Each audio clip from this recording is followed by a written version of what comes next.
Halo, selamat datang di bacaan hari ini, hari Minggu tanggal 25 April tahun 2021. Selamat datang di bacaan harian, bacaan umum untuk semua zodiak. Ambil hanya jika resonate, silakan lihat description box di bawah video ini. Saya mulai dari Rumi, tapi sebelum kita mulai bicara tentang Rumi, saya harus mengakui bahwa bacaan minggu ini berat ya. Jadi kayak semua itu abstrak gitu. Jadi paling ada satu yang tidak abstrak, tanggal 23 tentang diet, dan it's very cute ya, funny banget ketika membaca. Juga ada satu yang ringan pada tanggal 23, tapi semua minggu ini tampak berat. Jadi kalau misalnya di hari penutup ini kita melihatnya lebih dalam dari biasanya, dan mudah-mudahan kita mendapatkan satu pencerahan. Dan karena ini hari Minggu, saya biarkan saya tidak terlalu membatasi dalam bicara, supaya mungkin ada hal yang perlu dikeluarkan, tapi kita tidak tahu. Kita lihat aja ke depan.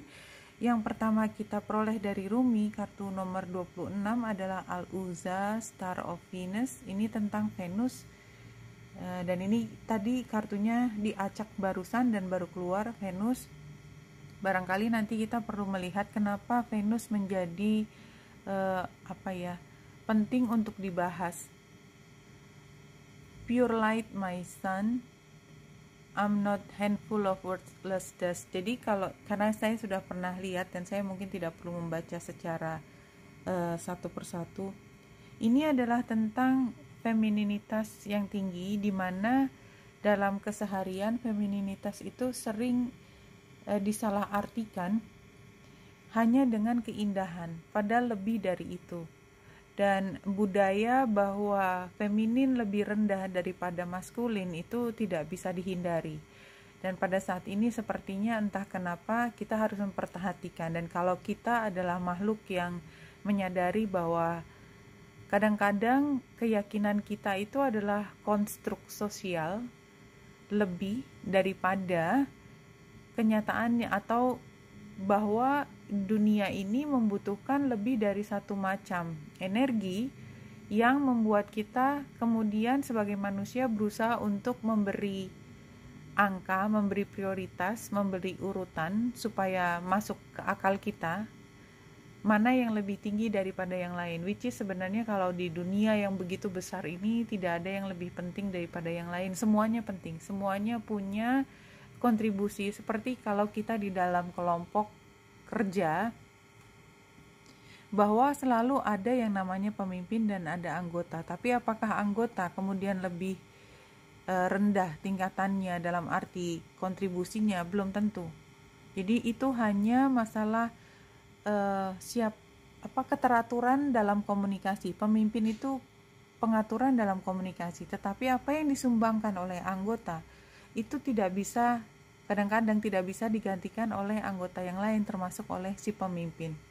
Nah, itu juga sebenarnya salah satu bentuk dari ketidakseimbangan yang sering terjadi antara feminin dan maskulin. Kartunya ini adalah tentang star, itu kan dream, satu yang kita harapkan, satu yang menjadi ideal. Tapi yang ideal itu somehow kayak dipertanyakan hari ini. Apakah memang itu yang paling ideal? Jadi barangkali itu termasuk tadi salah satu contoh, hanya contoh ya, bahwa femininitas itu tidak sama derajatnya dengan maskulinitas, which is that is not true. Ya, sebelah kanan surat, bahwa ini kan hanya penugasan, bahwa kalau semua isinya adalah maskulin tidak mungkin, semua isinya feminin nggak mungkin, karena dunia itu mencakup semua hal dari ujung satu sampai ujung yang lain dan kembali lagi ke ujung yang sama, bentuknya lingkaran, begitu luasnya, tidak ada ujungnya, tidak ada yang lebih tajam. Sebenarnya dunia kan seperti itu kira-kira. Nah, di sini ada 5 kartu saya sudah ambil dari Wisdom of the Hidden Realm. Ini yang pertama adalah current situation adalah synchronicity, divine intelligence, cause and effect. Jadi kita hidup di dunia yang penuh dengan logika. Logika tuh selalu basisnya asumsi. Jadi termasuk asumsi tadi, ini lebih prioritas dari yang ini lebih tinggi nilainya karena ada angka di situ. Semua logika itu termasuk fakta seperti itu. Ekspektasi kita adalah ketika kita bicara tentang data, tentang fakta, itu semua orang akan menangkap dengan antusiasme tanpa agenda yang tidak terlihat, agenda terselubung. Kenyataannya enggak. Kenyataannya adalah bahwa setiap pihak di kita, setiap titik di dalam dunia ini selalu punya strategi untuk memenangkan apa yang menjadi misinya, karena masing-masing dengan keberbedaan itu tentunya ingin memenangkan misinya, itu udah fitrahnya. Dan untuk mendapatkan satu titik di mana terjadi keseimbangan itu harus ada kepercayaan, dan kepercayaan itu diperoleh tidak dengan cuma-cuma, ya, gain the trust. Selalu gitu kalimatnya. Kenapa? Karena kepercayaan itu tidak bisa diberikan begitu saja, tetapi harus diperoleh dengan perjuangan. Nah, advice-nya adalah The Wise Woman of Wonderland. Dengan wajahnya dia kan jelas dia wanita tua ya, dari penampilannya, tapi dia tersenyum dan dia punya semua kemampuan. Kalau kita lihat dia berada di atas jamur itu sendiri, berarti dia punya fleksibilitas dalam fisik. Ini penggambaran. Tapi yang ingin saya sampaikan di sini ada dua hal, integrity dan compromise. Itu kan dua kata yang berlawanan. Tapi dia ada di satu orang. Di satu orang yang sudah matang, yang punya fleksibilitas tinggi baik secara fisik maupun cara berpikir. Bahwa ada yang namanya integrity, di mana kita melihat apa adanya dan tidak pernah keluar dari apa adanya. Integrity itu adalah tentang mencari kepercayaan tersebut. Tapi kadang-kadang tidak semuanya itu kita bisa berkata sejujur-jujurnya jujur gitu loh. Compromise itu enggak jujur. Justru ada jalan tengah, ada yang dihilangkan.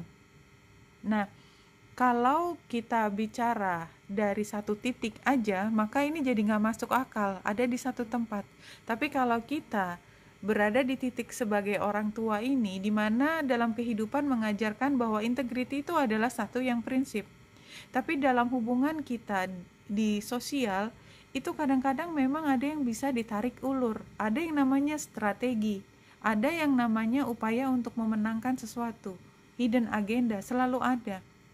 Dan hidden agenda itu yang membuat orang mengupayakan kemenangan dengan menutupi sesuatu, compromise. Ada ilusi di situ. Ada hal yang tidak sepenuhnya jujur. Nah, kalau penggambaran ini kan ini adalah gambar orang tua juga, tetapi yang jujur, yang selflessness, yang memberikan semua, nggak pakai mikir lagi. Pokoknya semua diberikan karena rasa cinta, karena antusiasmenya dia, karena kemanusiaan. Tapi kehidupan mengajarkan bahwa itu adalah hal yang baik dan sangat disarankan. Seperti gambar laki-laki tua tadi. Tapi kehidupan mengajarkan bahwa selalu ada dua sisi kehidupan.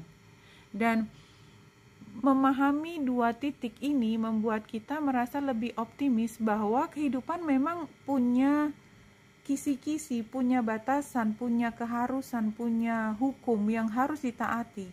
Tetapi di sisi lain kita juga punya optimisme bahwa kita bisa melakukan sesuatu di tengah keterbatasan tadi untuk mencapai sesuatu yang kita inginkan. Aggression ini kembali lagi, optimis itu dua-duanya fire ya. Optimis adalah kita akan mengupayakan. Aggression kadang-kadang upaya kita adalah mendobrak sesuatu, membuka jalan untuk sesuatu yang sudah terjadi. Dan aggression itu memang energinya maskulin. Tapi hari ini kayaknya di depan kita bicara tentang feminin. So let's see ya. Saya sendiri belum melihat Oh, ada 3 lagi di bawah, saya sudah mengambil. Oke. Di sini teach ini seperti high priestess ya. Dia punya informasi yang banyak dan dia tidak menggunakan informasi itu untuk berpolitik. Lihat, teach-nya ini Informasinya dia pakai untuk membawa banyak orang menyadari situasi seperti apa adanya. Believe and succeed.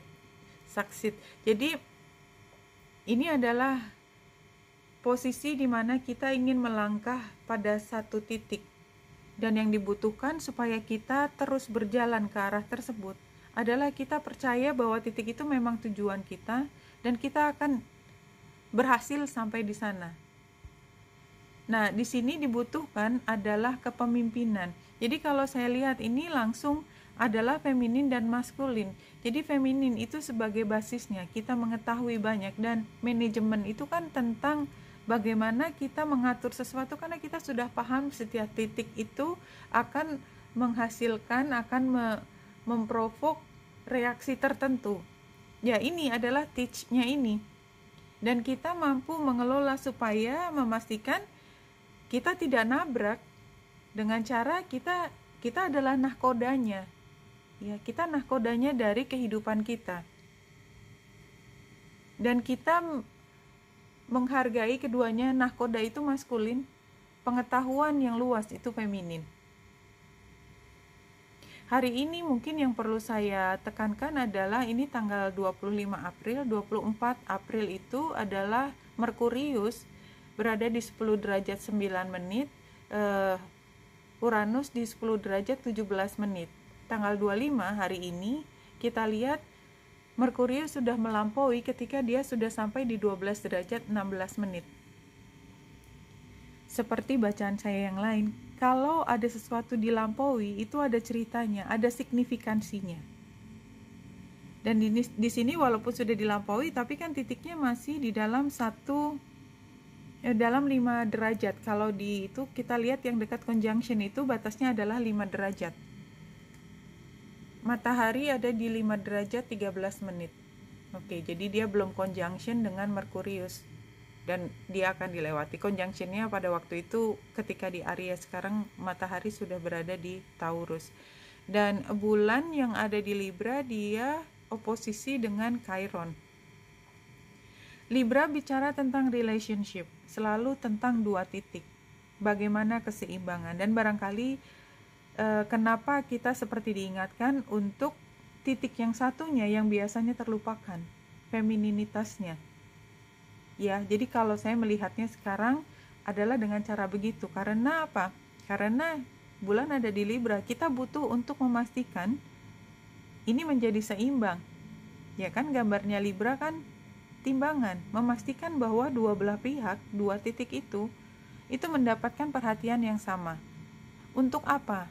Untuk oposisi dengan Chiron, untuk bisa healing, untuk bisa menyelesaikan semua masalah yang terkait emosi, dan khususnya yang ada di dalam diri kita karena dia ada di Aries. Jadi hari ini adalah tentang memecahkan masalah, tentang healing, tentang mencoba mencari jawaban dan solusi, tetapi kuncinya adalah keseimbangan antara feminin dan maskulin, femininitas dan maskulinitas.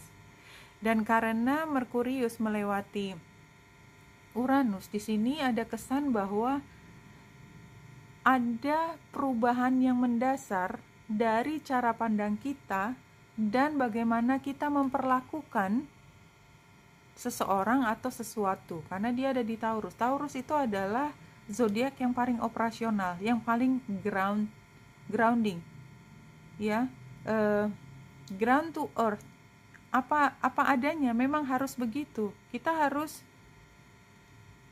ya namanya istilahnya apa ya, ya sesuai aja dengan kondisinya. Kadang-kadang saya kehilangan kata-kata. Ya, tapi yang ingin saya sampaikan di sini adalah kita punya kesempatan untuk healing dengan cara menyeimbangkan dua belah pihak. Perhatikan bahwa ada satu sisi yang mungkin kurang diperhatikan karena dia sepertinya tidak signifikan, itu sebenarnya sama signifikannya. Yang kedua, kita tahu bahwa cara berpikir kita barangkali harus diguncang hari ini karena kita memaksakan 2 titik tersebut harus sama setimbang, harus sama tingginya, which is biasanya nggak begitu. Biasanya salah satu menjadi lebih tinggi dari yang lain. Hari ini tidak bisa begitu, supaya masing-masing harus sama berharganya. Ya, Libra yang mengatur adalah Venus. Venus juga disentuh oleh Uranus dan Merkurius, dan oleh sebab itu hari ini kita punya potensi untuk menjelaskan mengapa keseimbangan itu sangat dibutuhkan untuk menyelesaikan masalah ini.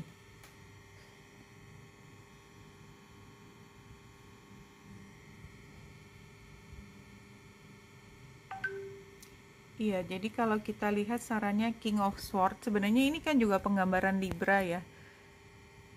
Libra juga karena dia zodiak udara. Dan kalau kita lihat di sini,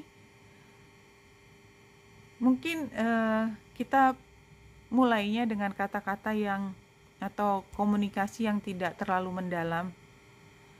Tapi itu menyebabkan kita tidak bisa menyampaikan maksud yang sebenarnya. Sehingga harus datang satu tokoh yang mampu membawa fakta ke dalam situasi di mana dialognya itu nggak kemana-mana, mungkin bickering or something ya, artinya pertengkaran yang nggak ada ujungnya, udah diulang sampai 10 kali tapi ya setiap kali ngomong dibalik lagi ngomong begitu, sehingga harus ada tokoh yang lebih kuat datang, King of Swords, dan mengatakan ini nggak bisa begini caranya, nggak bisa menggunakan cara yang kita pakai di masa lalu untuk menyelesaikan masalah hari ini. Harus ada perubahan yang besar.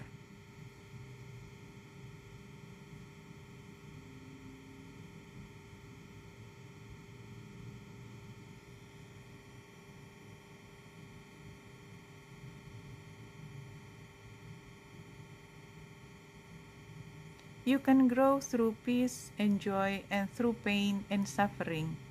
It's your choice. It's your choice. Jadi,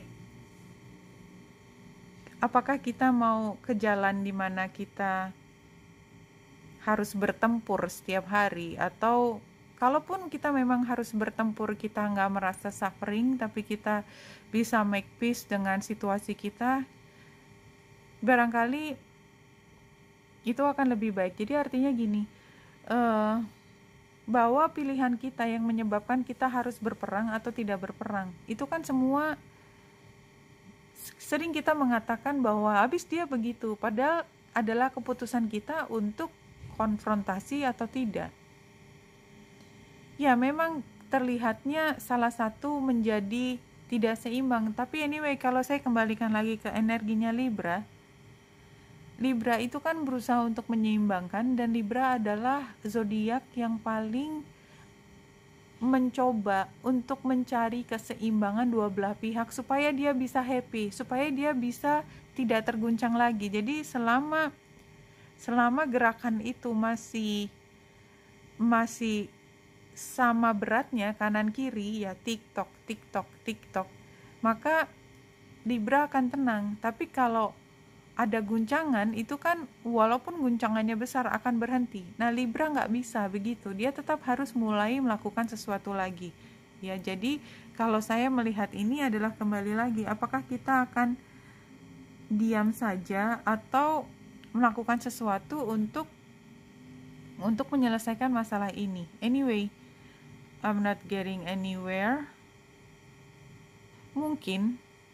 Mungkin yang paling ingin disampaikan di akhir dari bacaan ini adalah apapun yang terjadi, itu semua adalah pilihan kita untuk menyelesaikan masalah itu sekarang, seberapa besar dan bagaimana caranya. Kalau kita masih mau berputar-putar dengan pembahasan yang sama, kita bisa lakukan itu juga, it doesn't matter, karena memang itu proses. Tapi kita bisa mengubah cara dan kita be happy with that, dan kita lihat hasilnya kemudian bagaimana, dan barangkali itu akan membawa kebahagiaan atau penyelesaian dari masalah ini. Oke, Winita Indrasari di sini, semoga membantu. Salam hati dan cahaya.